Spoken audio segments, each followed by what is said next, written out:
Ate, sige, una muna natin yung Feb 25 rally sa Cebu. So mga kababayan, inaanyayahan namin kayo na ituloy-tuloy ang paghimagsik sa tunay na kalagayan ng ating bayan, na tayo ay nasasadlak sa pulboronic government. So napag-alaman natin na ang ating mga puting ahas na natitira dyan na hindi pa nagugurgur ni Liza ay nababahala, naaalarma po sila sa darating na Feb 25 rally sa Cebu. Kaya naman, doon sa mga pupunta, okay, punta na kayo, yung mga malalapit doon sa Cebu, kasi ito po ang, again, ito ay hakbang ng mga maiisog like you and me. Hi Liz, you're there. Thank you so much, you're there. Si Ninita. Excuse me. Ngayon, alam nyo, inaalarma ni Lisa Smugs, ni Butod. Okay? Pinapaalarma ni Butod ang lahat ng mga sindikato, ang mga sindikato na kaalyado niya, nakasabwat niya, na nakikinabang sa gobyernong ito. Na nagmamatsyag po sila sa mga kilos ng mga taong bayan, kilos ng Duterte. Kaya dun po sa mga pupunta sa Cebu, mag-ingat din kayong lahat. At I don't think na pababayaan kayo ng mga matitinong men in uniform natin na magpapanatili ng peace and order during that time ng February 25. So, gusto ko lang sabihin sa inyo, gusto lang sabihin ng ating puting ahas na gumagawa, okay, ng plano si Liza Smugs kung paano i-counter itong panibagong pagtitipon, pagsama-sama ng mga maiisog para sabihin sa taong bayan kung ano talaga ang ginagawa ng gobyernong ito. So another issue, mga kababayan na nakarating sa atin, even yung mga tao ngayon na nakapaligid kay Kuting na, meron na pong not 50-50, siguro sa part natin 80%, 20% talaga na isinusuka na sila dahil nakikita nga yung rampant, 'di ba? Yung pagiging sugapa nila sa pangangamkam sa lahat ng ahensya ng bayan. So naaalarma po sila, baka mapatalsik na sila sooner. Okay? Yun ang kinababahala ni Lisa Smugs. Siyempre, kapag nawala na sila sa power, which is dapat lang, dahil, again, sinungaling, 'di ba? Gagago sa Pilipino, betrayal of public trust, din ginago nila yung Pilipino dahil sa what? Isa yan sa pagiging pulboronic niya na gusto nilang pagtakpan at gusto nilang gurgurin ang issue na yan na ni-reveal na nga ni Pangulong Duterte. At syempre, una ako nag-reveal ng mga ganyan at it's good thing dahil confirmation ay galing kay Pangulong Duterte, kaya naman ginigipit sila ngayon kasi nga naaalarma na talaga sila sa impact ninyo. Diba? Kaya kailangan palakpakan nyo ang inyong mga sarili dahil effective tayo. Kaya ngayon po, nagre-recruit sila ng maraming trolls to attack Maharlika, to attack the Dutertes, and to attack Attorney Glenn Chong. Okay? Dahil may mga ginagamit si Lisa Smugs na mga tao, okay? Na mga tao actually para patahimikin yung mga taong critical sa kanila. Okay? Pinipilit nilang bayaran. But I know for a fact na ang isang kaalyado natin na si Attorney Glenn Chong ay hindi kayang bayaran hindi kayang bayaran ni Ahas sa labang ito. Hindi niya tayo iiwan. Sabi ni Winnie Eniko, sexy daw a catch. Oh, why not? Diba? Thank you, Palangga. I would like to thank Remy and Lady Boss for these 2 M's. Okay. Okay, so kagabi purple tayo, ngayon green tayo, Palangga. Okay, favorite color.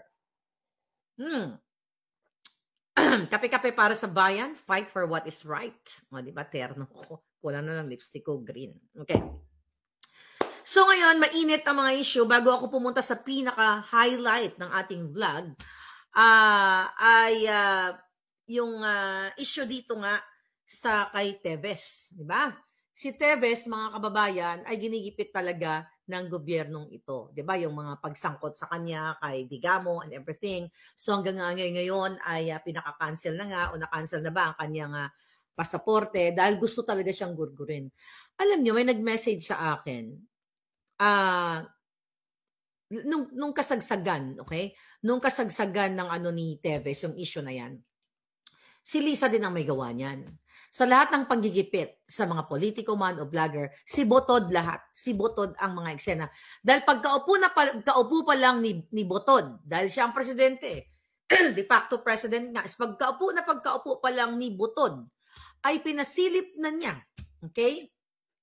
Sa Negros, okay? Ang isabong o yung mga illegal gambling, lahat, pati lottery, lahat doon. Kasi yun ang gusto ni Smugs, ni Botod, sa pakikipagsabuatan ni Milyonaryo, ni Tambaluslos, na kunin nila ang lahat ng negosyo sa isabong at loto, lahat ng gambling. Di ba, I think si Arnie Teves ay isa yan sa mga negosyo niya. So the reason why tinarget nila si Teves. So ang punot dulo talaga ng isyong Digamo at Teves na yan ay gusto ni Butod at ni Tambaluslos, kasama na siyempre si Kuting, na masolo nila ang pasugalan sa Negros. See? So yan po ang nakikita natin kasi ngayon, lahat ay gusto nilang itumba. And I hope sabi ko nga, tumayo kayo, mag-step up kayo, lahat ng mga maiisog, mag-step up kayo sa February 25, lalo na dyan sa Cebu. Kasi ang panggigipit sa akin, ang panggigipit sa mga Duterte, kay Pulong, kay Teves, lahat, kay Pangulo Duterte, kay Sara, ay isa po ang pattern yan. Si Butod. Lahat gusto nilang maghari at i-silence ang mga taong bayan. Tignan nyo yan, kasi gusto kong i-promote itong third floor, okay? Yung third floor vlog. I-follow nyo sila. Yung third floor vlog nila Reformina, Purificacion at Pedroche, kasi isa po sila sa mga biktima ni Botod. So kailangan nating iangat yung mga taong inapi ni Botod na ngayon kahit papaano tuluyan silang lumalaban. Okay, meron silang Facebook channel, YouTube channel. Third floor Butod. So you just subscribe them, you help them, and para marinig nyo rin yung mga kwento nila. Kasi hindi lang pwedeng, yung sa puting astang natin. Dapat makarinig din kayo ng kwento ng mismong inapi ni Butod sa Presidential Communications Office. So yun po ang dapat magkapit-bisig tayo dahil isa ang kalaban natin. Ang target natin is ang ulo ng ahas. Diba? Ang ulo ng ahas ay walang iba kundi si Butod na ginagamit ang pera ng taong bayan para lahat tayo patahimikin. Kaya naman itong parating na February 25 ay naghahanda na po sila para i-counter ito. Baka mag-rally-rally rin si Kuting. I'm not sure yet. Wala pang nakarating sa atin o wala pa silang mga bagong mga schedule. Third floor. Third floor.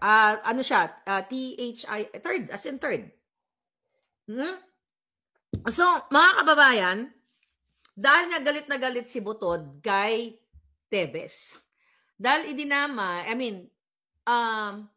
in-reveal ni Teves, di ba, na si Nolan, di ba, na si Bibot Nolan ay supplier, di umano, ni Kuting, okay, at ni Liza ng pulburon. I'll talk about Nolan. Ako si Nolan, na-meet ko yan sa Pilipinas. Ikukwento ko sa inyo. Pero magtataka ka, maganda ang pakikitungo ni Bibot sa akin. Wala po akong, hindi ko na-witness na siya ay may bitbit na pulburon. Basta ang na-witness ko lang na lagi siyang katabi ni Lisa Smugs. Okay, lagi siyang nakabuntot kay Lisa at magkaibigan naman talaga sila.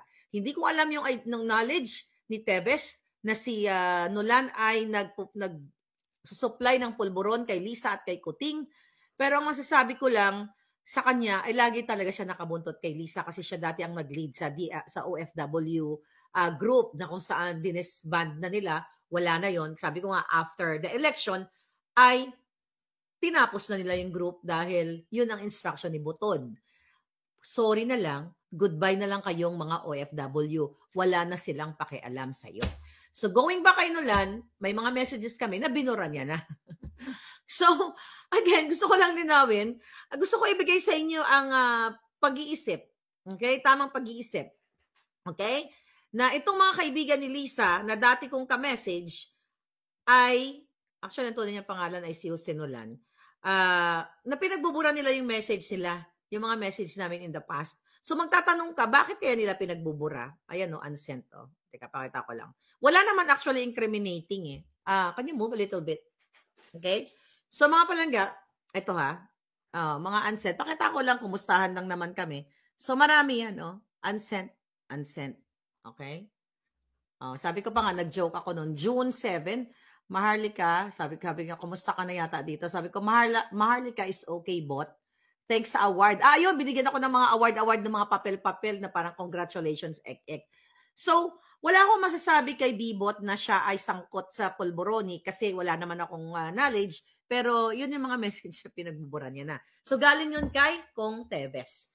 So, ngayon, gusto ko lang ipakita yung relationship ni Butod at saka ni Nolan. Okay?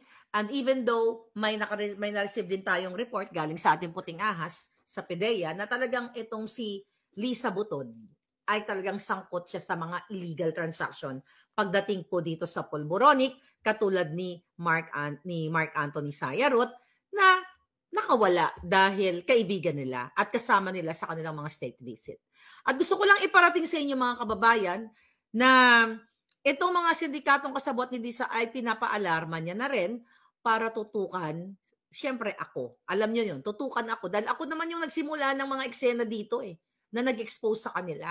So, dun sa may bounty ang aking ulo, at hindi naman tayo natatakot sa mga yan kung lalaban sila ng sampalan or kurutan, but definitely, traidor tong mga to. Patraidor, gugurgurin at gugurgurin ka, gugurgurin nila ako pag nagkaroon po sila ng pagkakataon.